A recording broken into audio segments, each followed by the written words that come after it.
Hi అండి, అందరు ఎలా ఉన్నారు? నేను మీ కిరణ్ చంద్ర, న్యూమరాలజిస్ట్.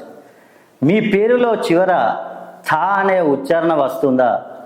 ఉదాహరణకి సునీత, గీత, రమిత, అనిత లాంటి పేర్లు ఉంటే ఈ వీడియో స్కిప్ చేయకుండా తప్పకుండా చివరి వరకు చూడండి. జ్యోతిష్య శాస్త్రం ప్రకారం పేరులో కొన్ని అక్షరాలు మన జీవితంపై ప్రభావం చూపుతాయి. థా శబ్దం ఉన్న వారికి జీవితంలో కొన్ని ప్రత్యేకమైన పరిస్థితులు ఎదురవుతాయి. ముందుగా ఉద్యోగం గురించి మాట్లాడితే, ఇలాంటి వారు ఉద్యోగంలో చాలా కష్టపడినా సరైన గుర్తింపు ఆలస్యంగా వస్తుంది. కొన్ని సందర్భాల్లో అవకాశాలు దగ్గరికి వచ్చి మిస్ అవుతాయి. సహోద్యోగులతో చిన్న చిన్న అపార్థాలు కూడా రావచ్చు. ఇప్పుడు కనుక మనం చదువు గురించి తెలుసుకోవాలనుకుంటే, చదువులో తెలివి ఉన్న దృష్టిలోపం ఉంటుంది. మధ్యలో ఆసక్తి తగ్గడం వల్ల ఫలితాలు తగ్గిపోతాయి. అయితే ఒకసారి ఫోకస్ పెంచితే మంచి స్థాయికి వెళ్తారు. వివాహం గురించి చూసినట్టయితే, వివాహ జీవితంలో చిన్న చిన్న విభేదాలు రావచ్చు. భార్యాభర్తల మధ్య అపార్థాలు, మాటల తగాదాలు జరగవచ్చు. కానీ ఓపిక, అర్థం చేసుకోవడం ఉంటే ఈ సమస్యలు తగ్గుతాయి. ఆరోగ్యం విషయం చూసుకున్నట్టయితే, మానసిక ఒత్తిడి ఎక్కువగా ఉంటుంది. నిద్రలేమి, ఆందోళన వంటి సమస్యలు రావచ్చు. శరీరానికి పెద్దగా సమస్య లేకపోయినా మనసు ప్రశాంతంగా ఉండదు.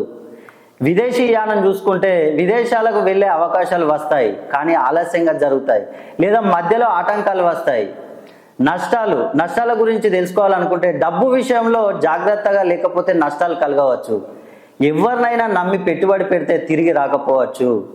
ఇది విన్నాక భయపడవలసిన అవసరం లేదు. మీరు కొన్ని చిన్న పరిహారాలు చేస్తే ఈ సమస్యలు తగ్గుతాయి.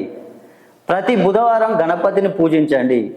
ఓం గం గణపతియే నమః మంత్రాన్ని 11 సార్లు జపించండి. పచ్చని వస్తువులు దానం చేయండి. ఇలాంటి నిర్ణయం తీసుకునే ముందు 2 సార్లు ఆలోచించండి. పేరు ప్రభావం ఉన్న మన కృషి, మన నిర్ణయాలే మన జీవితాన్ని మార్చుతాయి. కాబట్టి భయపడకుండా జాగ్రత్తగా ముందుకు సాగండి. మీ పేరు చివరిలో కనుక థా అనే అక్షరం వచ్చిన వారికి కనుక ఏమన్నా సమస్యలు ఉంటే మీ జాతకాన్ని నా వాట్సాప్ నెంబర్కి పంపించండి. మీ జాతక కుండల్ని నేను పరిశీలించి ఆస్ట్రాలజీ, న్యూమరాలజీ ప్రకారం మంచి కరెక్షన్ ఇస్తాను. అదేవిధంగా మీకు ఉచితంగా ఒక లాకెట్, ఒక రత్నాన్ని కూడా అందిస్తాను. అది కనుక మీరు ధరించినట్టయితే మీ సమస్యలు మొత్తం తొలగిపోతాయి.